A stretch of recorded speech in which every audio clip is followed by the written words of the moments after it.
Sou veterinário. Na época, eu morava numa capital daquelas que nunca param, e o que eu mais queria era silêncio. Não por paz, exatamente. Eu queria silêncio para ver se o barulho dentro da minha própria cabeça diminuía um pouco. Então, quando apareceu essa vaga temporária para cuidar dos bichos de umas fazendinhas e sítios numa região mais isolada, eu agarrei a chance sem nem pensar direito. O lugar era exatamente o que eu procurava. Um punhado de ruas que terminavam nos canaviais antigos e abandonados, e as folhas secas faziam um barulho de sussurro com qualquer brisa.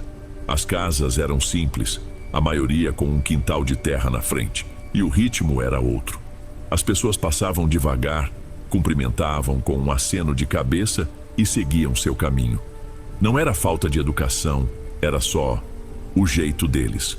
Um costume de quem vive ali há gerações e não vê motivo para muita conversa. Aluguei uma casinha no fim de uma das ruas. Era pequena, mas para mim estava ótima.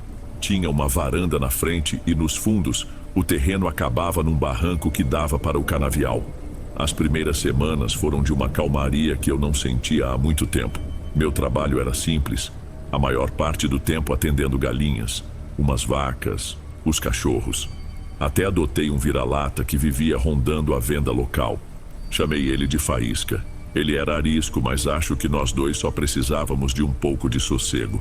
Eu realmente acreditei que tinha encontrado, que aquele lugar, com seu silêncio quase total durante a noite, ia me ajudar a colocar as coisas no eixo. Mal sabia eu que o silêncio dali era só a calmaria antes da coisa mais estranha que eu já ouvi na vida. A primeira vez que aconteceu, acho que foi no começo da terceira semana. Eu estava num sono profundo, daqueles que a gente só tem quando está exausto. Não foi o barulho que me acordou, foi o Faísca.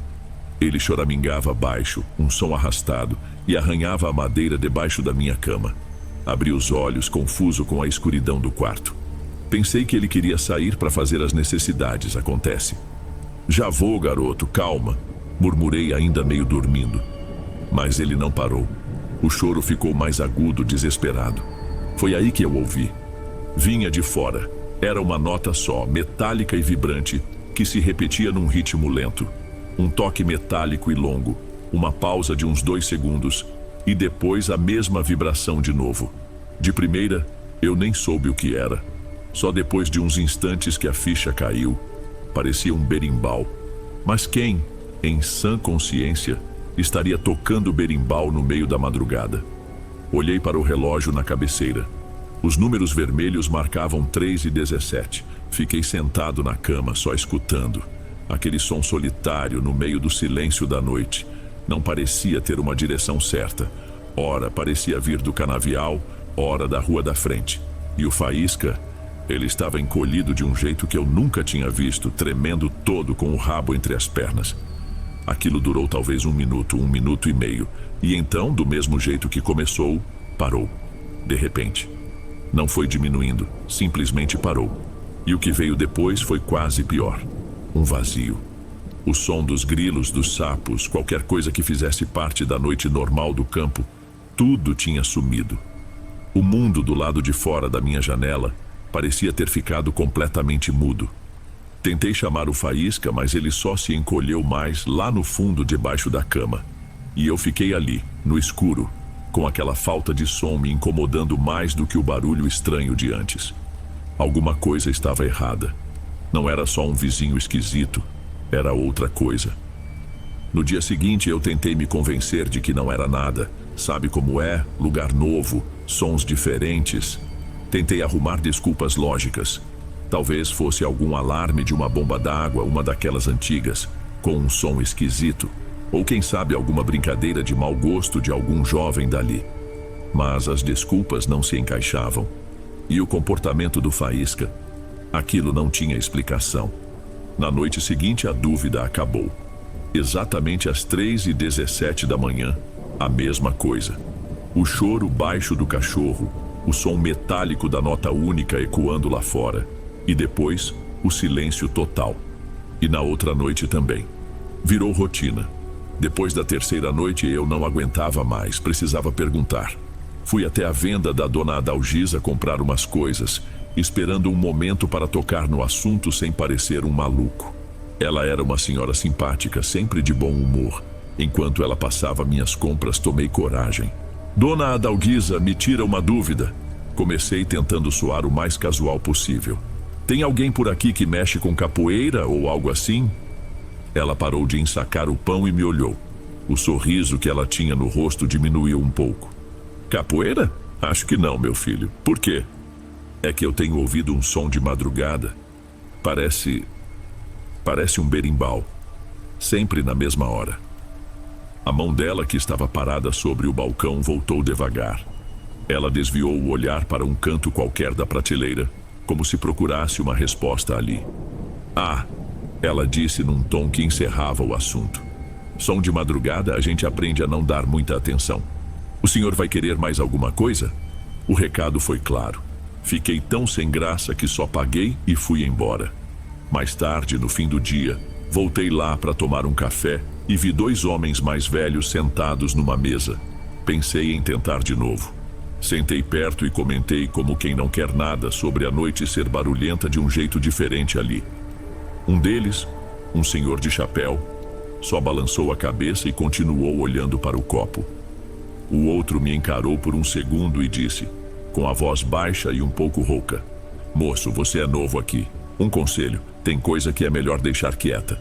Você não vai querer saber a resposta para tudo. Depois disso, ele se levantou, deu um tapinha no ombro do amigo e os 2 saíram, me deixando sozinho com meu café. Nesse momento, eu entendi. Eles não iam me contar. E pior, o aviso não era amigável. Era uma ordem. O fato de ninguém querer falar sobre aquilo me deixou mais nervoso do que qualquer explicação teria deixado. Porque quando as pessoas se recusam a falar de algo, é porque o medo que elas sentem é real demais para ser colocado em palavras, e a partir daí as noites pioraram. O som do berimbau continuava pontual como sempre, mas agora misturado a ele, eu comecei a ouvir outra coisa. Eram sussurros. No começo, eram tão baixos que eu achava que era o vento no canavial, ou só coisa da minha cabeça. Mas eles foram ficando mais nítidos. Vozes de crianças, fininhas, quase musicais.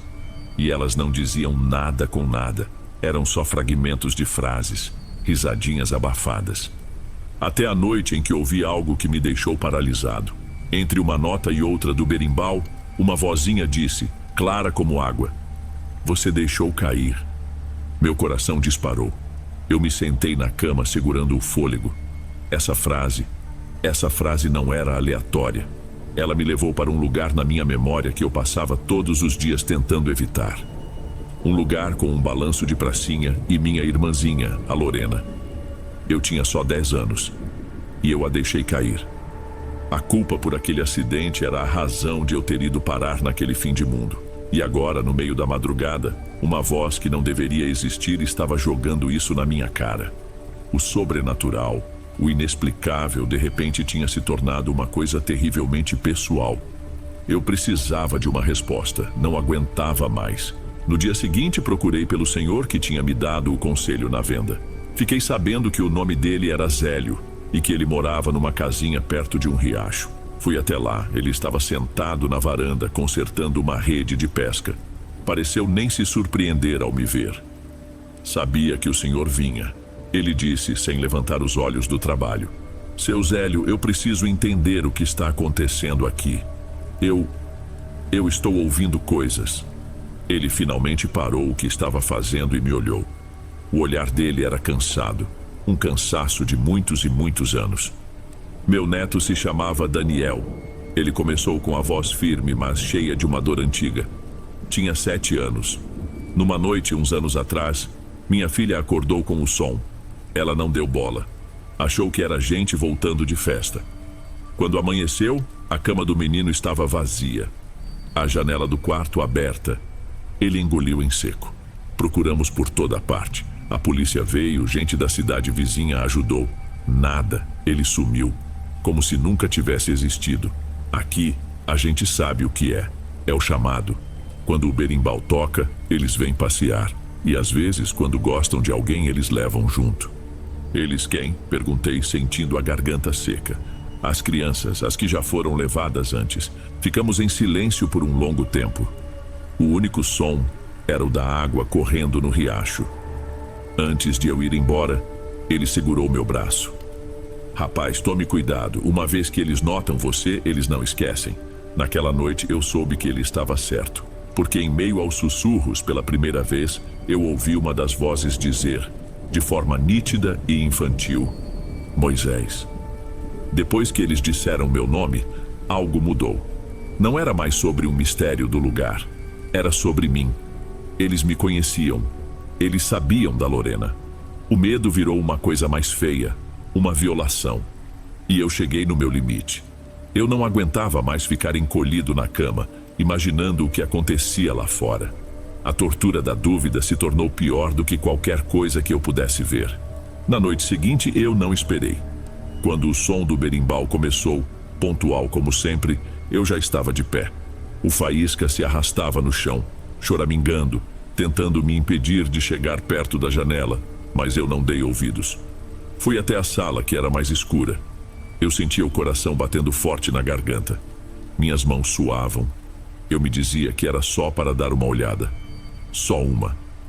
Para provar a mim mesmo que era tudo um truque da minha cabeça, uma alucinação causada pelo estresse e pela solidão. Respirei fundo e afastei um fiapo da cortina, só 1 centímetro, o suficiente para um olho espiar. A rua estava vazia, iluminada pela luz fraca da lua. Por um instante senti um alívio imenso. Não tinha nada ali. Era só o som. Eu estava ficando louco, só isso. Mas então eles surgiram, vieram do fim da rua, da escuridão onde começava o canavial. Eram uma fila.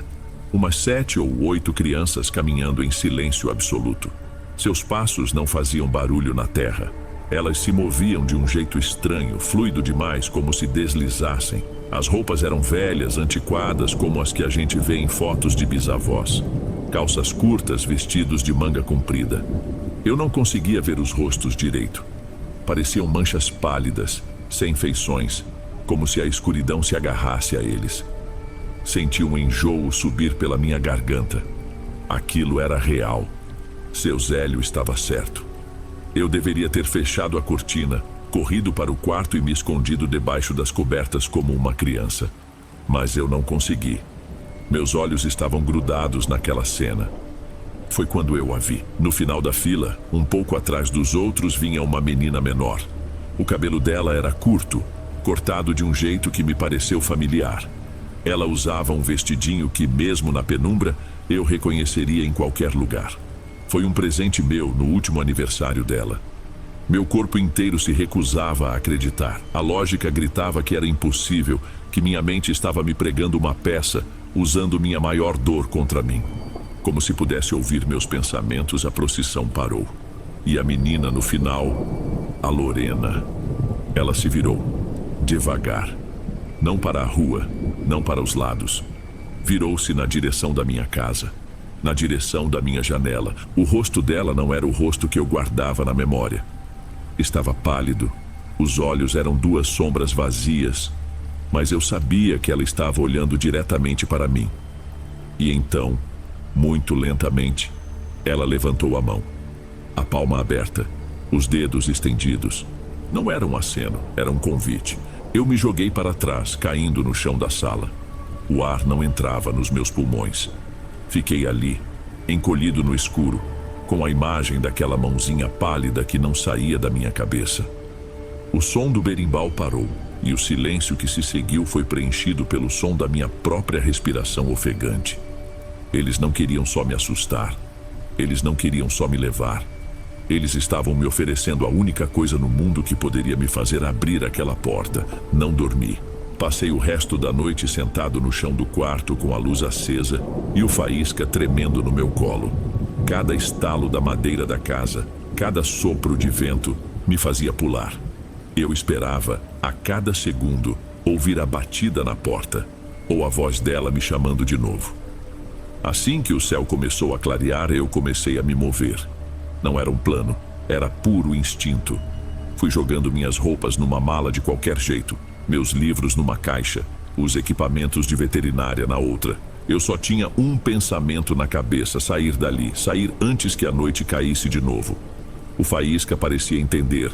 Ficava perto dos meus pés, sem latir, como se soubesse que precisávamos ser rápidos. Levei tudo para o carro em 3 viagens. Quando fechei o porta-malas com um baque que ecoou na rua silenciosa, vi uma figura parada na esquina. Era seu Zélio. Ele veio andando devagar, sem pressa. Parou a uns passos de mim, o rosto marcado de sol e de tristeza. Ele olhou para o carro, para a casa e depois para mim. Já vai, não é? Ele perguntou, embora não fosse uma pergunta. Eu só consegui balançar a cabeça, incapaz de formar uma palavra. Ele deu um suspiro longo, cansado. Faz bem em ir, rapaz. É o certo a se fazer. Ele fez uma pausa e o olhar dele ficou mais intenso, mais sombrio. Porque eles agora sabem o que você mais quer. Não respondi. Não havia o que dizer. Entrei no carro, coloquei o Faísca no banco do passageiro e dei a partida.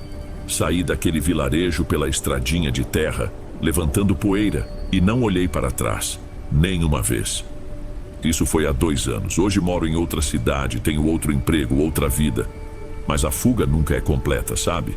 Porque tem noites que eu acordo no meio do silêncio do meu apartamento, com a certeza de que estou ouvindo bem baixinho o som de uma nota só de berimbau. E eu sei, com um medo que nunca vai passar, que eles ainda se lembram de mim. E que ainda estão esperando.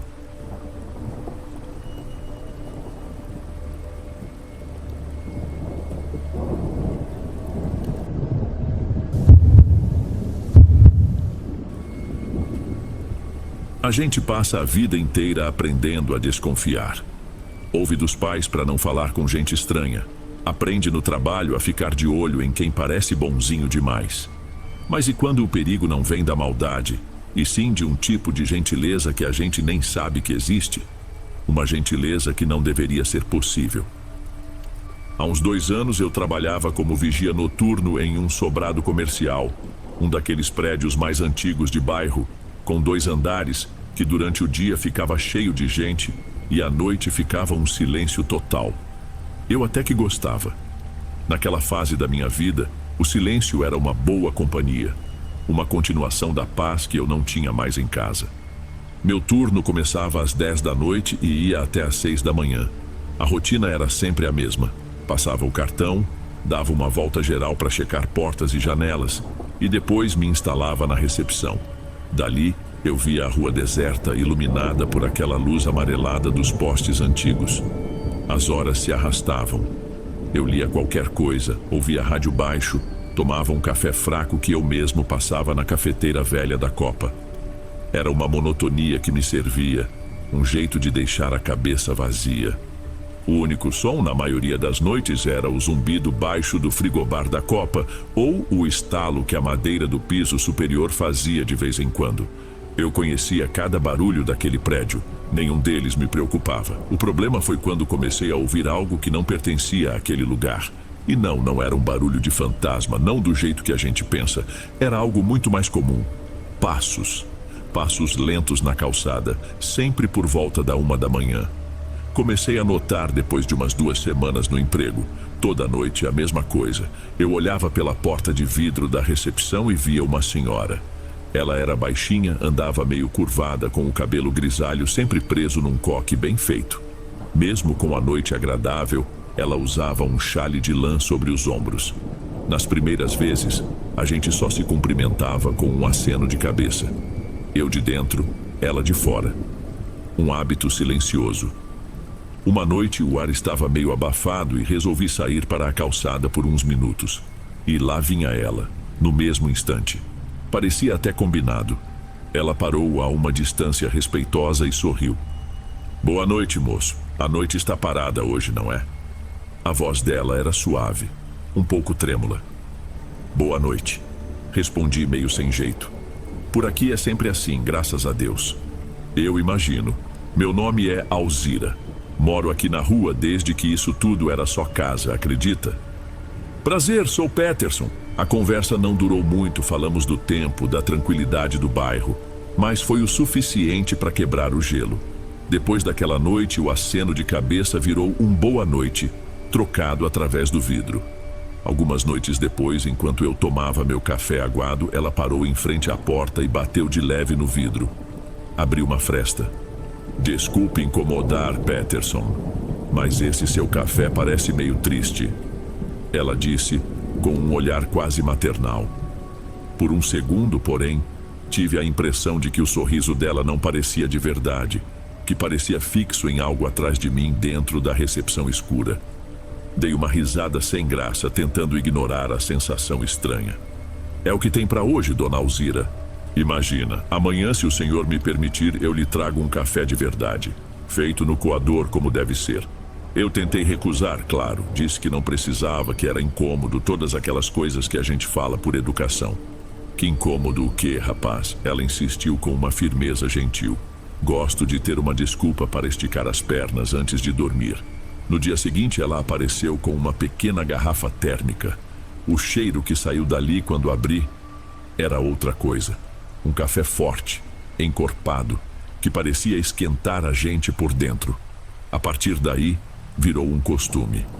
E eu, que tinha escolhido aquele trabalho pela solidão, passei a esperar por aquele momento no meio da madrugada. As semanas foram passando e aquilo virou nosso pequeno segredo, nosso ritual. Todas as noites, por volta da 1h da manhã, dona Alzira aparecia com o café. A gente conversava por uns 10, 15 minutos na calçada. Ela me contava histórias do bairro, de quando as ruas eram de terra, das festas de São João que faziam na praça. Eram conversas simples, que me faziam sentir um pouco menos sozinho naquele prédio vazio. Mas foi aí que comecei a notar uma coisa, uma estranheza que, no começo, eu ignorei. Parecia que ela adivinhava a hora em que eu ia sair. Eu não tinha um horário fixo para esticar as pernas. Às vezes saía mais cedo, às vezes mais tarde, dependendo do meu tédio. Só que não importava. No exato momento em que eu empurrava a porta de vidro, eu via o vulto dela se aproximando na esquina. Sempre. Uma vez decidi fazer um teste. Fiquei a noite inteira lá dentro sem botar o pé para fora. Deu 2h, 2h30, nada. Pensei, pronto, tá vendo? É só coincidência. Mas aí, perto das 3, não aguentei e fui fumar um cigarro na calçada. Mal acendi o isqueiro e ouvi a voz dela. Noite longa hoje, hein, Peterson? Tomei um susto. Ela estava parada ali perto, com a garrafinha térmica na mão, como se estivesse me esperando o tempo todo. Eu tentava arrumar uma explicação lógica, claro. Pensava que ela devia ter o sono leve. Talvez ouvisse o barulho da porta de longe. Ou que eu, sem perceber, acabava criando um padrão. Sabe como é? A gente se agarra a qualquer coisa para não ter que admitir que algo está errado. Outra coisa curiosa, ela só falava do passado. Perguntava do meu dia, mas se eu comentava de alguma notícia, de algo que estava acontecendo, ela dava um jeito de desviar o assunto de volta para os bons e velhos tempos. Para ela, o bairro parecia ter parado nos anos 80. Eu achava que era só um jeito de gente mais velha, uma nostalgia. Mal sabia eu que era muito mais do que isso. Eu estava tão carente de uma conversa, de um pingo de calor humano, que simplesmente aceitei tudo aquilo sem questionar. Toda aquela certeza que eu tinha criado na minha cabeça, com todas as desculpas e explicações lógicas, desmoronou numa noite de agosto. Estava mais frio e uma garoa fina começava a cair, deixando a rua com um brilho oleoso sob a luz dos postes. Dona Alzira chegou um pouco mais cedo, já com a garrafinha na mão. Entregou-me o café e, em vez de começar a falar do passado, ela ficou em silêncio por um instante, olhando para as janelas escuras do segundo andar do prédio. O senhor não sente um calafrio de ficar aí dentro sozinho a noite toda? Ela perguntou, o tom de voz diferente, quase preocupado. Ah, que nada, dona Alzira, respondi tentando parecer seguro. É um trabalho sossegado, a gente acostuma. Ela deu um suspiro longo que soltou uma pequena nuvem de vapor no ar frio. Sabe, Peterson, tinha um rapaz aqui antes do senhor, um menino bom, esforçado, mas acho que a solidão daqui não fez bem para ele. Ela fez uma pausa, como se escolhesse as palavras. Ele começou a dizer que ouvia passos no andar de cima depois que todo mundo ia embora. Dizia que via gente passando na rua, mas quando olhava de novo, Não tinha ninguém. Eu senti um nó na garganta. Continuei em silêncio, apenas ouvindo. O pessoal do escritório dizia que ele andava conversando sozinho aqui na frente. Ela me olhou de um jeito estranho, profundo. Um dia ele simplesmente não veio mais. Pediu as contas. Falou pro chefe dele que não aguentava mais, que o silêncio daqui era barulhento demais. Uma pena. Ela se despediu logo depois, me desejando uma boa noite como sempre. Mas as palavras dela ficaram martelando na minha cabeça. Voltei para a recepção e tranquei a porta, algo que eu raramente fazia, conversando sozinho. Eu passava 10, 15 minutos todas as noites conversando com ela na calçada. Sentei na minha cadeira e o prédio, antes um refúgio tranquilo, de repente parecia cheio de possibilidades. Cada estalo da madeira, cada zumbido dos eletrônicos, tudo parecia um aviso. Pela primeira vez, eu tive medo de ficar ali. E o pior, o medo não era de algum fantasma, era de mim mesmo. Eu mal dormi naquela noite. Fiquei repassando a conversa com Dona Alzira, as palavras dela, o jeito que ela me olhou, a história do rapaz que conversava sozinho. Era óbvio que ela estava falando de mim. Mas por quê? Era um aviso? Uma ameaça? Cheguei para o meu turno no dia seguinte me sentindo um lixo, a cabeça pesada. Eu precisava saber mais sobre o tal vigia. Rui, o guarda do dia, já estava na porta me esperando, doido para ir embora. "E aí, Peterson, tudo na paz?" ele disse, me entregando o rádio. "Tudo certo." Menti. "Ô, Rui, deixa eu te perguntar uma coisa. Aquele vigia que trabalhava aqui antes de mim, você conheceu ele? O que rolou para ele sair?" Rui desviou o olhar, ficou de repente muito interessado em ajeitar a fivela do cinto. "Ah, cara, sei lá, negócio meio esquisito. O cara ficou meio noiado, dizia que o lugar aqui era estranho à noite. Pirou na batatinha, eu acho. Por quê?" Respirei fundo. Era agora ou nunca. "É que tem uma vizinha aqui, uma senhora, a Dona Alzira. Ela que me contou a história dele." No mesmo instante, o sorriso de Rui sumiu. Ele parou o que estava fazendo e me encarou, a testa franzida. "Dona Alzira? Que Dona Alzira?" "Uma que mora aqui na rua. Uma senhora baixinha, de coque, que sempre passa por aqui de madrugada."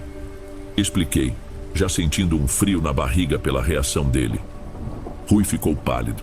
"Peraí, você tá falando com a Dona Alzira?" "Falo toda noite, ela até me traz um café." A expressão dele mudou. Não era susto, era quase pena. Ele me agarrou pelo braço com uma pressa que não era do feitio dele. "Vem comigo, você precisa falar com a Rita, agora." Ele praticamente me arrastou para dentro do escritório principal. A maioria do pessoal já tinha ido embora, mas Rita, a gerente administrativa que trabalhava ali há uma eternidade, ainda estava na sua mesa, juntando suas coisas. "Rita, desculpa o incômodo", Rui falou, a voz apressada. "O Peterson tá dizendo que ele conversa toda noite com a Dona Alzira aqui na frente." Rita parou de guardar os papéis na bolsa e levantou o rosto. O olhar dela não era de espanto, mas de uma tristeza imensa, cansada.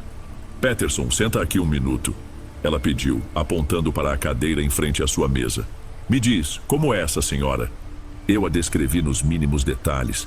A altura, o cabelo grisalho no coque, o chale de lã, a voz suave, a garrafinha térmica que ela carregava. Conforme eu falava, Rita apenas balançava a cabeça lentamente, os olhos fixos nos meus. Quando terminei, o silêncio no escritório era total. A Dona Alzira era exatamente assim. Rita disse, a voz baixa e cuidadosa. Uma pessoa maravilhosa. Ela morava naquela casa amarela ali da esquina. Todo santo dia, ela fazia questão de trazer um café fresquinho pra gente aqui. Dizia que alegrava o dia dela. Eu não estava entendendo onde ela queria chegar. Pois é, ela é muito gentil mesmo. Rita me interrompeu colocando a mão sobre a minha. A pele dela estava fria. "Peterson, a Dona Alzira faleceu há quase 8 anos. Ela foi atropelada por um carro que perdeu o controle. Bem ali na faixa de pedestres em frente ao prédio. Ela estava atravessando a rua para vir trazer nosso café da tarde. Parece que eu não ouvi mais nada. Eu olhei para o meu estômago, para a minha boca. Lembrei do calor do café descendo pela minha garganta, noite após noite. Lembrei do cheiro forte, do gosto bom. Eu não tinha visto um fantasma, eu tinha conversado com eu tinha aceitado um presente dela, eu tinha bebido o café de uma mulher morta. Não sei como terminei aquele turno. Acho que nem Rui nem Rita esperavam que eu ficasse, mas fiquei. De volta à recepção, tranquei a porta por dentro e passei as 6 horas seguintes sentado na cadeira, imóvel, apenas olhando para a rua escura através do vidro, à espera dela. Ela não apareceu, mas por volta de 1h30 da manhã, um cheiro invadiu a recepção. Um cheiro forte, inconfundível, cheiro de café bom coado na hora. Vinha de todos os lugares e de lugar nenhum. Levantei, fiquei cheirando o ar, que nem um bicho assustado. Não havia nada. A copa estava trancada, a cafeteira desligada e fria. Mesmo assim, o aroma estava ali, tão real que chegava a me dar náuseas. Foi pior do que se eu a tivesse visto. Era uma prova de que ela estava lá fora, fazendo a mesma coisa de sempre, mesmo que eu não pudesse mais vê-la. Foi a noite mais longa da minha vida.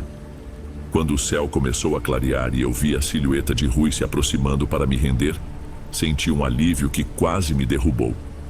Abri a porta, entreguei o rádio na mão dele e nem esperei que ele perguntasse nada. Eu não volto mais, foi tudo o que eu disse. Fui direto no escritório do meu chefe naquela manhã, pedi minhas contas. Não dei a desculpa real, claro. Falei que tinha arrumado outra coisa. Ele não fez muitas perguntas. Acho que no fundo, ninguém durava muito tempo naquele turno, né? Já se passaram 2 anos. Hoje eu trabalho com logística durante o dia, num galpão barulhento, sempre rodeado de gente.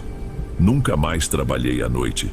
Nunca mais consegui ficar em silêncio absoluto por muito tempo. A experiência me marcou de um jeito que não sei explicar. Até hoje eu não sei o que pensar de Dona Alzira. Era só um espírito repetindo o que sempre fazia por gentileza? Ou havia algo mais? Ao me contar a história do outro vigia, ela estava tentando me avisar ou estava me mostrando qual seria o meu destino se eu continuasse ali? Eu nunca vou saber. A única certeza que tenho é que a solidão pode ser um convite perigoso. A minha encontrou a dela naquela calçada escura. E de vez em quando estou em casa sozinho e sinto um cheiro súbito de café no ar, sei que parte dela, de alguma forma, ainda está comigo.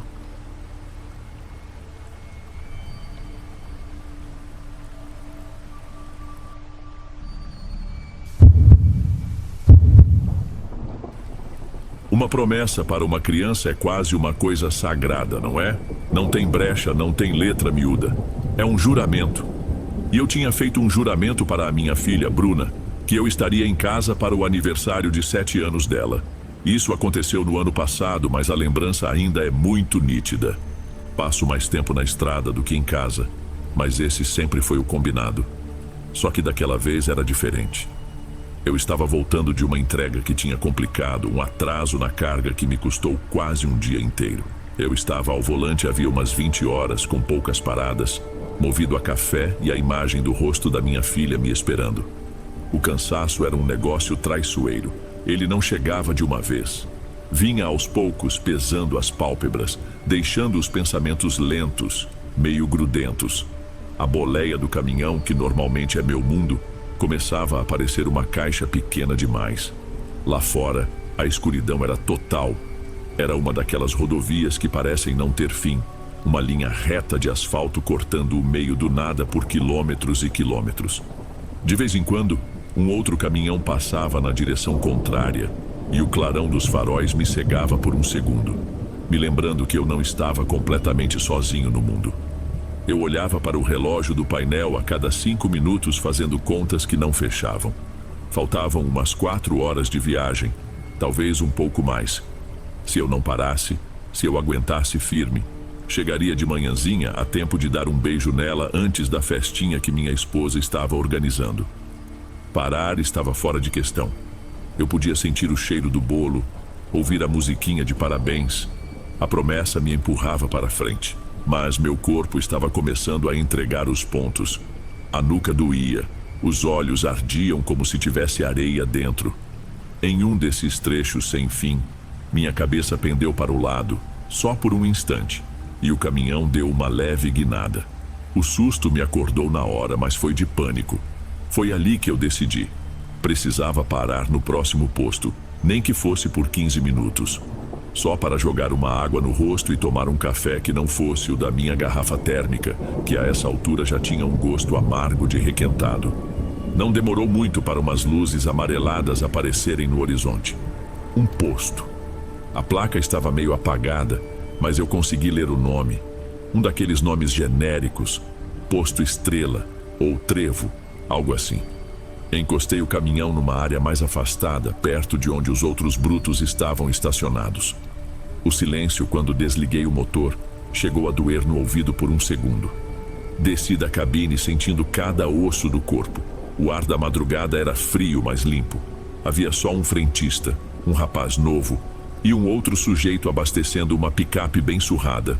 Um homem mais velho, de boné, que ficou me olhando enquanto eu caminhava em direção à lanchonete. Cumprimentei com um aceno de cabeça. Ele respondeu do mesmo jeito, sem expressão. Dentro da lojinha, pedi um café duplo e um salgado qualquer.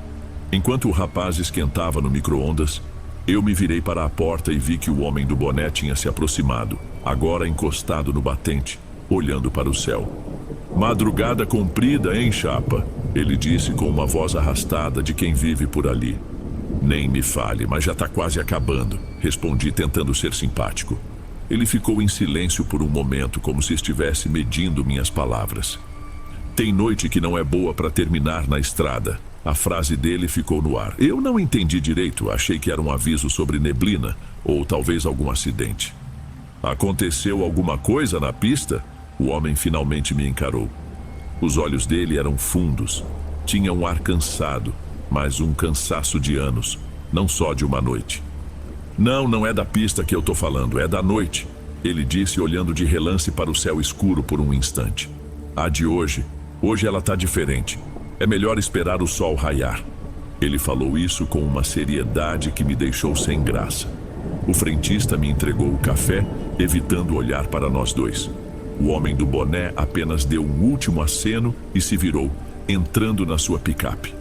Em menos de um minuto, as lanternas traseiras do carro dele sumiram na escuridão. Fiquei ali, com o copo quente na mão, sentindo um incômodo que eu não sabia de onde vinha. Fiquei com as palavras daquele homem na cabeça por uns bons quilômetros. Tentei ignorar, classificar como uma daquelas superstições de gente do interior, mas a seriedade no olhar dele tinha me afetado. Mesmo assim, o café fez efeito. Eu me sentia mais alerta e a promessa que fiz para a Bruna voltou a ser meu único foco.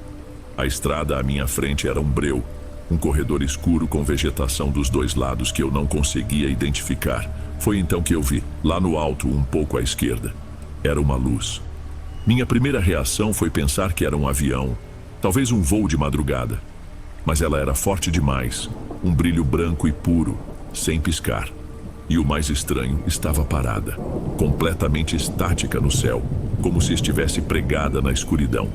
Fiquei acompanhando com o canto do olho, esperando ver o rastro de movimento, ouvir o som de uma turbina. Nada, só o ronco do meu próprio caminhão.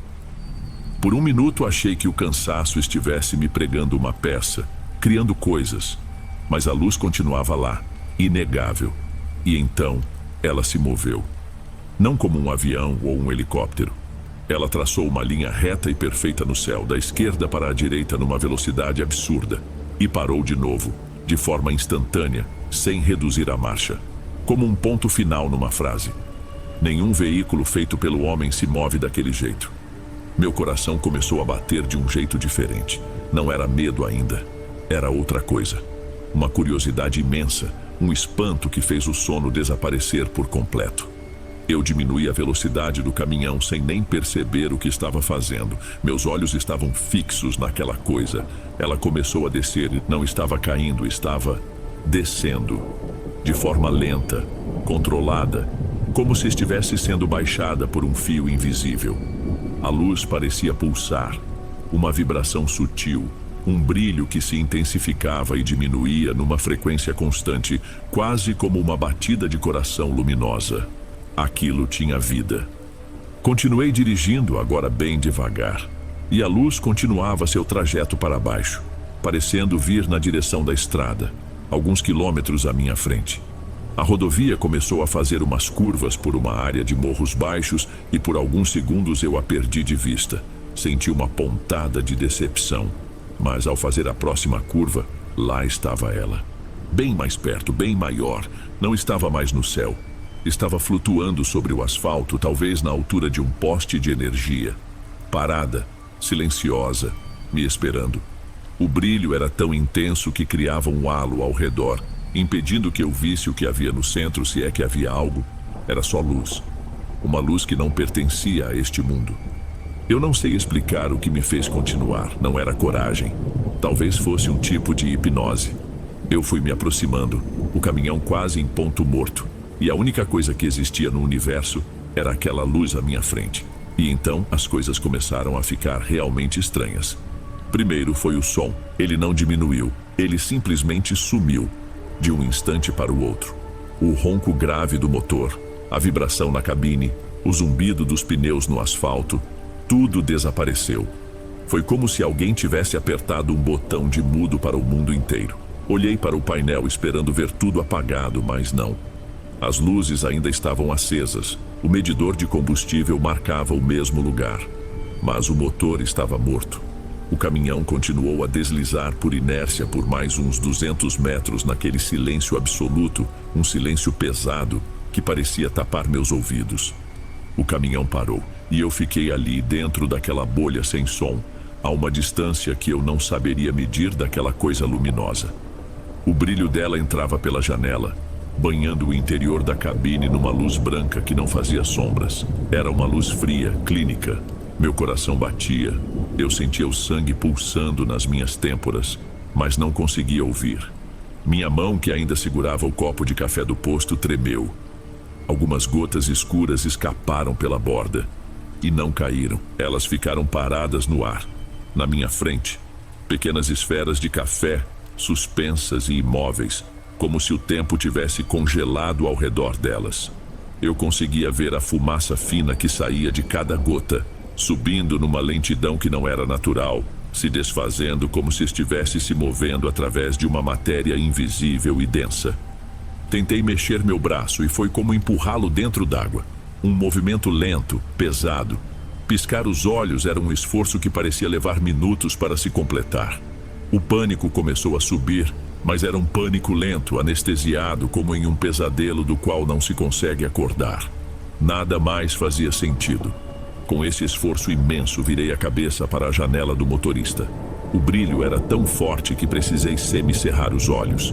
E foi no meio daquela claridade toda que eu as vi. Não eram nítidas, eram mais como distorções no centro da luz. Silhuetas, altas, finas, com membros que pareciam longos demais. Elas não tocavam o chão. Estavam apenas ali, dentro da luz, paradas. E eu tive a certeza mais apavorante da minha vida. Elas estavam me observando. Não sei quanto tempo aquilo durou. Podem ter sido segundos ou horas. Naquela condição, o tempo não fazia mais sentido. E então, a luz pareceu se contrair, se acumular em um único ponto ofuscante. E explodiu.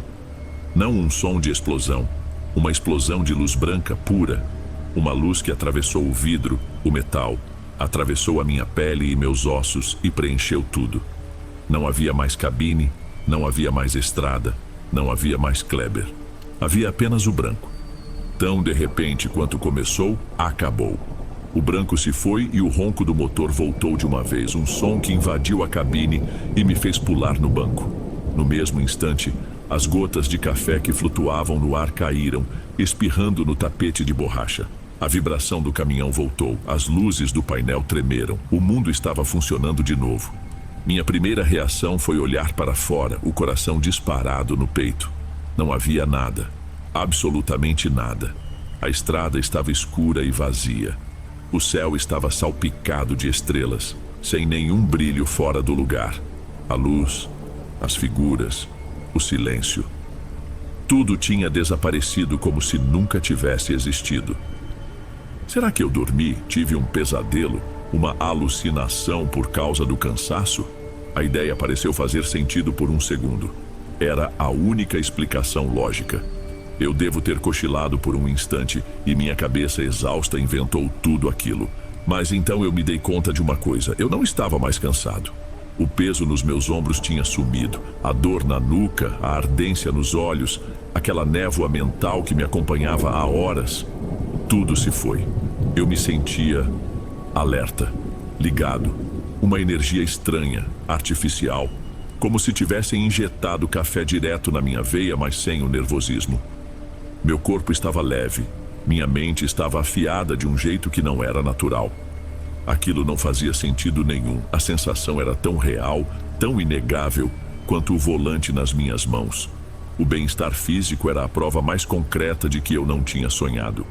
Algo tinha acontecido naquele trecho de estrada. Algo que me tirou a exaustão do corpo. Pisei na embreagem, a perna tremendo um pouco. Engatei a primeira. O caminhão respondeu na hora, como sempre. Comecei a acelerar, querendo sair dali o mais rápido possível. Eu não olhei pelo retrovisor. Não queria. Meu único pensamento era dirigir, seguir em frente até encontrar as primeiras luzes de alguma cidade. Qualquer sinal de civilização que me dissesse que eu ainda estava no mundo real. Eu rodei por quase 1 hora, eu acho. A sensação de alerta não diminuía. Quando finalmente vi o brilho de uma cidade no horizonte, foi como se eu pudesse respirar de novo. A normalidade estava voltando. Olhei para o relógio digital no painel do caminhão, um gesto automático para calcular quanto tempo ainda faltava. E foi aí que eu senti o baque. O relógio marcava 6h25 da manhã. Impossível, não podia ser. A última vez que eu tinha olhado as horas no posto era pouco antes das 2. A conta não fechava. Eu não dirigi por 4 horas. Eu não parei, não dormi. Aquele encontro com a luz pareceu durar uma eternidade, mas também pareceu instantâneo. Meu cérebro se recusou a aceitar. O relógio do caminhão devia ter pifado. Peguei meu celular, a mão suando. A tela acendeu 6h26 da manhã. Quinta-feira, dia 27 de agosto. 27. O aniversário da Bruna era no dia 26. A festa era para ter sido na tarde do dia 26. Eu não tinha perdido horas. Eu tinha perdido um dia inteiro. A festa já tinha acontecido. O bolo já tinha sido cortado. As velinhas já tinham sido sopradas. E eu não estava lá. A promessa, meu juramento, quebrado. O ar faltou nos meus pulmões. Me bateu um desespero gelado, muito pior do que qualquer medo que eu senti na estrada. Eu tinha falhado com ela. E a pior parte é que eu não tinha uma desculpa. O que eu ia dizer? Que o caminhão quebrou? Que eu dormi demais? Nenhuma mentira parecia boa o suficiente para cobrir aquele buraco. Meu olhar caiu sobre o copo de café que eu tinha comprado no posto. Ele ainda estava no porta-copos. Pela lógica, depois de mais de 4 horas, deveria estar gelado. Estiquei a mão e toquei o copo de plástico. Ele estava quente, não morno, quente, como se o frentista tivesse acabado de me entregar. Aquilo foi a prova final. Aquele café quente era a coisa mais impossível de toda aquela noite. Quando finalmente cheguei em casa, horas depois inventei a história mais esfarrapada que consegui. Disse que um problema no motor me deixou parado numa área sem sinal. Minha esposa sabia que eu estava mentindo, eu vi nos olhos dela. Mas a pior parte foi a voz da Bruna no telefone. Aquela vozinha decepcionada perguntando por que eu não tinha vindo. Aquilo me assombra até hoje, muito mais do que a lembrança da luz.